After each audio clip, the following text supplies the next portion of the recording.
Assalamualaikum warahmatullahi wabarakatuh. Halo, perkenalkan nama saya Rudi Mulyana. Saya dari kelas 10 IPS 2. Saya akan menerangkan tentang teks anekdot dan teks hikayat. Teks anekdot merupakan cerita singkat yang di dalamnya mengandung unsur lucu dan memiliki maksud untuk mengkritik. Teks anekdot biasanya bertopik tentang layanan publik, politik, lingkungan, dan sosial.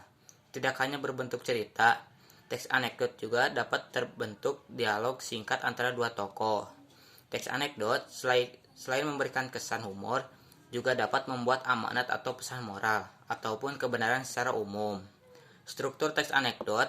Dalam struktur teks anekdot ada 5 macam, yaitu abstrak, orientasi, krisis, reaksi, dan koda. Ciri-ciri teks anekdot adalah bisa menghibur atau mengundang tawa pembaca atau pendengar. Kedua, untuk menyampaikan kritik halus yang tidak menyinggung pembaca atau pendengar atau yang diceritakan. Ketiga, sebagai media penyampaian pandangan aspirasi yang bernilai positif dan berbau humor ke publik, untuk menginspirasi pembaca atau pendengar agar dalam menyampaikan protes atau rasa tidak setuju terhadap memilih opsi atau secara santun.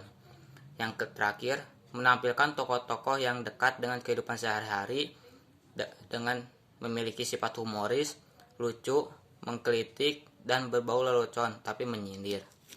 Kaidah kebahasan teks anekdot adalah yang pertama, menggunakan kata kerja lampau, menggunakan kata keterangan adverb bentuk lampau, menggunakan gaya bahasa metafora atau kiasan, menggunakan kata penghubung dan tanda baca yang sesuai kaidah, bersifat naratif atau diceritakan secara runtut, menggunakan kata sifat kata benda dan kata majemuk, terkadang dilengkapi dengan pertanyaan retorik.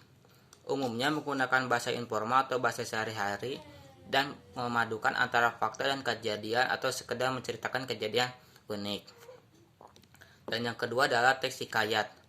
Hikayat merupakan sebuah karangan sastra yang berbentuk prosa, biasanya menggunakan bahasa Melayu yang berisi tentang sebuah cerita, kisah, dan dongeng. Selain itu, secara umum hikayat menceritakan kisah mengenal kehebatan atau kepahlawanan seorang yang lengkap dengan kesaktiannya, mukjizat, serta keanehan dari tokoh utama tersebut. Hikayat sendiri berasal dari bahasa Arab, dari kata haka yang memiliki arti bercerita atau menceritakan. Fungsi teks hikayat adalah yang pertama, untuk membangkitkan semangat, kedua, sebagai pelipur lara atau penghibur, dan yang terakhir, bahkan sekedar untuk meramaikan acara atau pesta. Ciri-ciri teks hikayat adalah anonim, yang artinya pengarang kisah tersebut tidak diketahui. Istana sentris, yaitu menceritakan seorang tokoh yang tinggal di suatu istana atau kerajaan, serta pusat atau latar ceritanya ada di lingkungan istana. Bersifat statis adalah tidak terjadi perubahan pada kisahnya meski diceritakan secara turun-temurun. Bersifat komunal, artinya kisah tersebut memiliki seluruh masyarakat menggunakan bahasa klise atau kiasan yang dilebih-lebihkan. Yang kelima, menggunakan bahasa yang diulang-ulang. Bersifat tradisional, artinya melanjutkan budaya atau tradisi yang dinilai baik. Yang keenam, bersifat didaktis, yang artinya memuat tentang pendidikan. Yang ketujuh, menceritakan tentang kisah universal manusia seperti konflik antara yang buruk dengan yang serta dimenangkan oleh sang baik. Magis, artinya cerita yang dikarang ini akan membawa pembaca untuk masuk ke dunia hayal yang sangat indah. Dan yang terakhir, prologis atau kemustahilan, yakni hikayat yang bisa diterima akal karena mengandung kemustahilan. Contohnya seorang putri yang lahir dari gendang dan bayi yang lahir dengan panah dan pedang.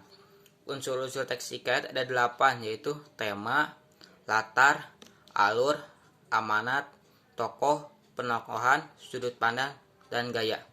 Sekian dari saya. Wassalamualaikum warahmatullahi wabarakatuh.